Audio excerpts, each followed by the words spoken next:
Hi అండి, welcome to crazy recipes. నేను మీ మాత్రిని. ఇవాళ మన టేస్టీ రెసిపీ ఏంటంటే బూందీ మసాలా మిక్చర్ అండి.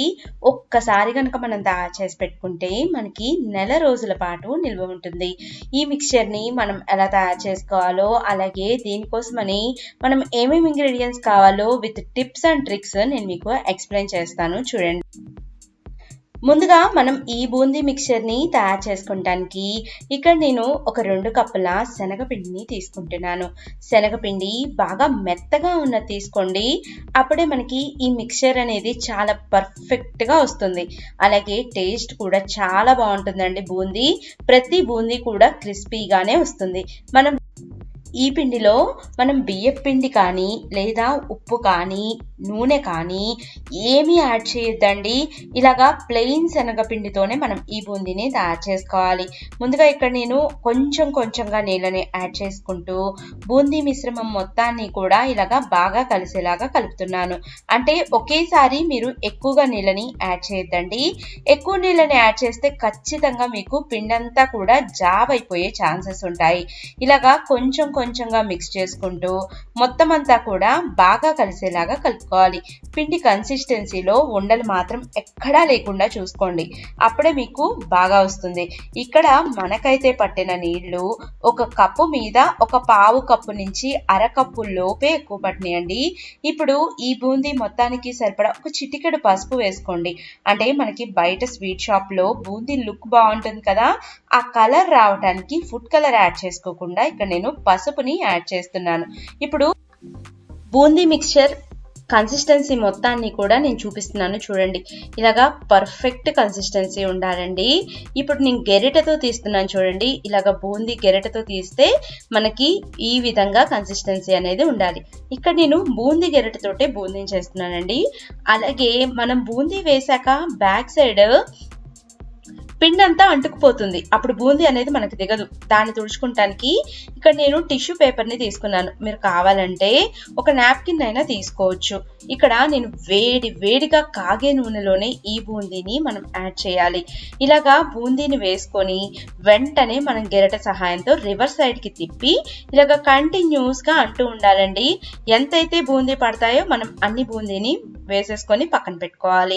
చూసారా, ప్రతి బూందీ కూడా మనకి కరెక్ట్గా ఒకటే షేప్లో వచ్చినాయి. అలాగే పర్ఫెక్ట్గా పొంగిని, చూడండి. ఇలాగా అన్ని వైపులకి తిప్పుకుంటూ ఫ్రై చేసుకోవాలి. చూడండి, మనం ఇప్పుడు పిండిని వేసేసుకున్నాం కదా, ఇప్పుడు దీని వెనకాల మనకి హోల్స్ అనేవి బ్లాక్ అయిపోయినాయి. దాన్నంతా కూడా నీట్గా టిష్యూ పేపర్ తోటి నేను తుడిసేస్తున్నాను. ఇలాగ తుడుచుకొని మళ్ళీ వేసుకోండి బూందీని, అప్పుడే మనకి పర్ఫెక్ట్ కన్సిస్టెన్సీ వస్తుంది. వేయంగానే మనం అలాగా క్విక్గా మనం తిప్పేసేయాలి, అప్పుడే మనకి బూందీ అనేది అన్నీ కూడా పర్ఫెక్ట్ సైజులోకి వస్తాయి. ఇలాగా అన్ని వైపులకి తిప్పుకుంటూ మంచి గోల్డెన్ కలర్ అయ్యేదాకా ఫ్రై చేసుకుందాము. ఇదే విధంగా మనం మిగిలిన అన్ని బూందీని కూడా ఫ్రై చేసుకుందాము. పాయింట్ గుర్తుపెట్టుకోండి, ఎప్పుడైతే బూందీ వేసుకుంటారో వెంటనే బ్యాక్ సైడ్ క్లీన్ చేసుకోండి, అప్పుడు హోల్స్ అన్నీ కూడా బ్లాక్ అవ్వకుండా నీట్గా దిగుతాయి. మనకి బూందీ తయారైపోయినాయి. ఇప్పుడు దీంట్లోకి మనం మిక్చర్కి ఏమేమైతే కావాలో అన్నిటినీ కూడా వేసుకొని ఫ్రై చేసుకుందాము. మనకి అక్కడక్కడ సన్నకార పూస తగులుతూ ఉంటాయి కదండి. ఇక్కడ నేను సేమ్ బౌల్లోకి శనగపిండినే తీసుకున్నాను. ఈ శనగపిండిలోకి ఒక 2 స్పూన్లు వాటర్ని యాడ్ చేసుకోండి. చపాతీ పిండి ముద్ద మనం ఏ విధంగా అయితే కలుపుకుంటామో అదే విధంగా మనం ఈ పిండి ముద్దని కలుపుకోవాలి. ఒక్కసారిగా ఎక్కువ నీళ్ళని యాడ్ చేయొద్దండి, కొంచెంగా నీళ్ళని యాడ్ చేసుకొని ఈ విధంగా చపాతీల పిండి ముద్ద మాదిరిగా కలుపుకొని 1 స్పూన్ నూనె పైన వేసుకోండి. చేతులకి అంటుకోకుండా ఉంటుంది, అలాగే కింద అప్పడాల పీటకు కూడా అంటుకోకుండా ఉంటుంది. తర్వాత వీటిని నేనేం చేశానంటే మళ్ళీ మనకి చక్రాల గిద్దల అవసరం లేకుండా ఇక్కడ నేను అప్పడాల పీట మీదే ఇలాగ సన్నగా పొడుగ్గా పాముతున్నాను.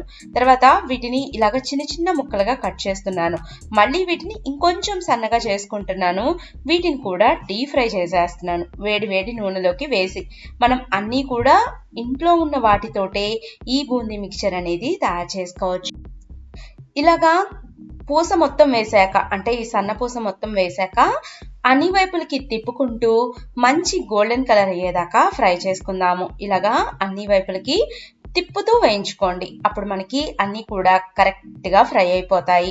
ఇప్పుడు ఈ ఫ్రై అయిన వాటిలో ఉన్న ఎక్కువ నూనె మొత్తాన్ని కూడా తీసేసి పక్కన పెట్టేసుకుందాము. చూసారా, ఇలాగ మనకి మంచి గోల్డెన్ కలర్ అయితే సరిపోతుంది.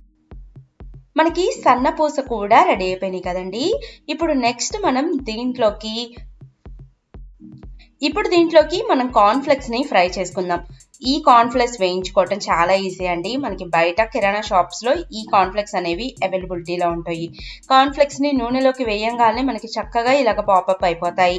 పాపప్ అయిన వీటిని అన్ని వైపులకి తిప్పుకుంటూ వేయించుకుంటూ ఎక్కువగా ఉన్న నూనెని తీసేసి కార్న్‌ఫ్లెక్స్ ని పక్కన పెట్టేసుకుందాము. ఇప్పుడు ఇదే నూనెలోకి మనం ఒక 100 గ్రాముల పల్లీలని వేసుకొని వేయించుకుందాము. పల్లీలు మనకి బూందీలోకి అక్కడక్కడా తగులుతూ ఉంటే సూపర్ టేస్టీగా ఉంటాయి కదండి.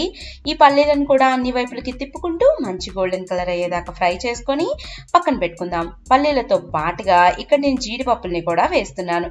జీడిపప్పుల్ని అలాగ నూనెలోకి వేస్తే అన్నీ కూడా చిక్కటం కష్టం అవుతుంది కదండి.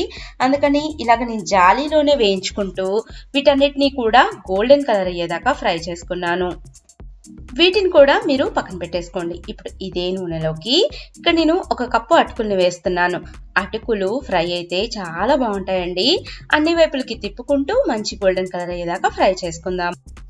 ఇలాగా మిక్స్చర్ కావాల్సిన ఇంగ్రీడియంట్స్ అన్నీ కూడా రెడీ అయిపోయినాయి కదా. అన్నీ కూడా బాగా కలిసేలాగా ఒక వెడల్పాటి బౌల్లోకి వేసుకొని అన్నిటినీ చక్కగా కలుపుకోండి.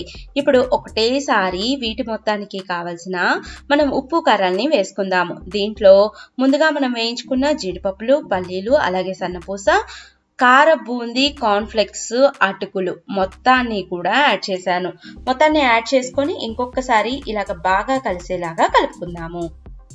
ఇప్పుడు దీంట్లోకి మనం 1 స్పూను ఉప్పును యాడ్ చేద్దాము. ఉప్పుతో పాటుగా ఇక్కడ మనం 1 స్పూను కారాన్ని కూడా వేద్దాము. అలాగే బూందీ రుచిని పెంచడానికి ఇక్కడ నేను కారంతో పాటుగా 1 స్పూను చాట్ మసాలా పౌడర్ని కూడా యాడ్ చేస్తున్నాను. చాట్ మసాలా పౌడర్ వేసుకోవటం చాలా ఇంపార్టెంట్ అండి. అప్పుడే ఈ బూందీ మసాలా బాగుంటుంది. అలాగే చిటికెడు పసుపును కూడా వేశాను. ఇలాగా ఈ ఇంగ్రీడియంట్స్ అన్నీ కూడా బాగా మిక్స్ అయ్యేలాగా మిక్స్ చేసుకుంటూ ఒక చక్కని ఎయిటెడ్ కంటైనర్లో స్టోర్ చేసుకుంటే మనకి 1 నెల రోజుల దాకా నిల్వ ఉంటాయి. నేను చెప్పిన చిట్కాలతో తయారు చేయండి, అద్భుతంగా మీకు బూందీ అనేవి వస్తాయి. నా వీడియో మీకు నచ్చిందా అండి? తప్పకుండా ట్రై చేసి ఎలా కుదిరిందో కామెంట్ చేయటం మాత్రం అస్సలుకి మర్చిపోవద్దు. ఛానల్ నచ్చితే సబ్స్క్రైబ్ చేయండి, పక్కనే ఉన్న గంటని యాక్టివేట్